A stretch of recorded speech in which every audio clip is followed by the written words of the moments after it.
I am absolutely pumped you're here today because let me tell you, if you're a fan of that heart stopping, edge of your seats, literally hold your breath kind of sports drama, you picked the absolute perfect day to tune in. Today's slate of World Cup matches was entirely defined by what happened when the clock was basically ticking down to zero. You know, those desperate, frantic, dying moments of a game.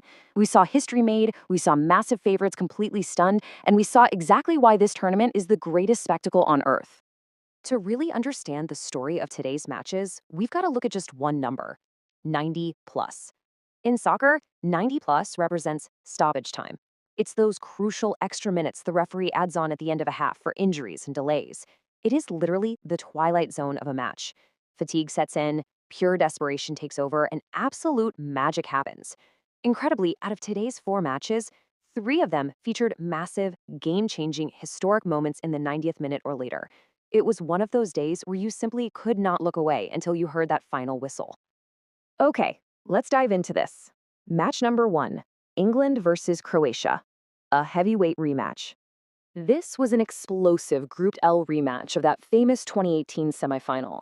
England, who are now managed by Thomas Tuchel, came into this one really looking to prove they're serious contenders and maybe get a little revenge against a super resilient Croatian side led by the ageless Luka Modric. Let's move to and see how this builds, because this was a pure back-and-forth thriller.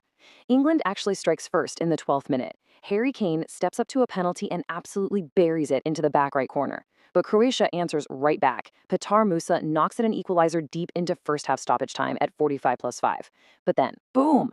Literally 90 seconds into the second half, Jude Bellingham streaks down the right side to put England back in front. Harry Kane actually added another one later, which is amazing because that brings his career World Cup total to 10 goals. But the final dagger, that came in the 90-plus minute. Marcus Rashford takes a pass from Bukayo Saka on a stoppage-time counterattack, easily wins his one-on-one, and completely seals a spectacular 4-2 win for England. Moving on to match number two, Portugal versus DR Congo, the underdog impact.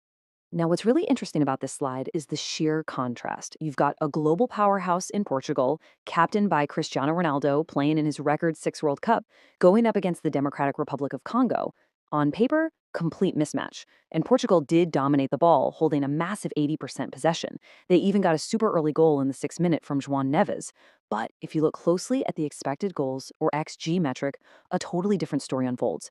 Despite barely touching the ball with just 20% possession, DR Congo had a vastly superior expected goals rating of 0.49 compared to Portugal's 0.07. Crazy, right? It just proves that efficiency absolutely beats dominance. Congo was far more dangerous when they actually got on the ball, and they completely refused to be intimidated by Portugal's endless possession. And that aggressive efficiency paid off in literally the most emotional way imaginable. As the match report noted, Yoane Wissa scored the first World Cup goal in Congo's history. And this wasn't just any goal. In the 95th minute, we're talking the 5th minute of first half stoppage time here, Wissa connects with a brilliant header off a pass from Arthur Masuaku following a corner kick, a historic equalizer that earned Congo their first ever World Cup point in a 1-1 draw. Oh, and their defense managed to hold Cristiano Ronaldo completely scoreless the entire game. Just a monumental achievement for the Leopards. All right, match number three, Colombia versus Uzbekistan, a debutante's fire. For this one, we traveled to Mexico City for another piece of history. Uzbekistan is stepping onto the World Cup stage for the very first time, coached by the legendary 2006 World Cup winning Italian Fabio Cannavaro, and they showed zero fear against James Rodriguez and a formidable Colombia squad. Let's rapid fire through these milestones because the energy was off the charts. Colombia strikes first in the 40th minute with a stunning volley from Daniel Munoz, but Uzbekistan just refused to back down. They kept pushing, and in the 60-plus minute, Awazbek Faizaleyev heads in a dramatic rebound to score Uzbekistan's first ever World Cup goal. The sheer joy of that moment was absolutely incredible. But Colombia's response was instant and ruthless. Luis Diaz snatched the lead right back.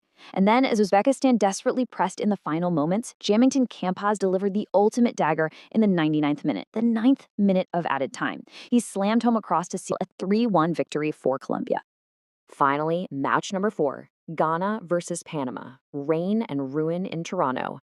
This takes us to a gritty, rain-soaked BMO field in Toronto for a really crucial Group L battle.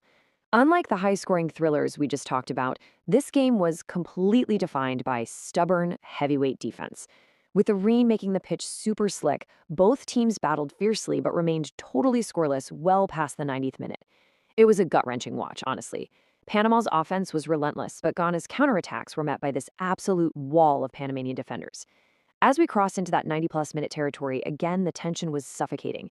Would either team actually find a breakthrough before the final whistle, or were they destined to just share the points?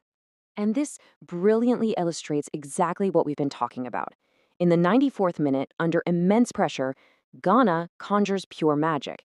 Step 1, Antoine Semenyo drives the ball down that wet field with relentless pace.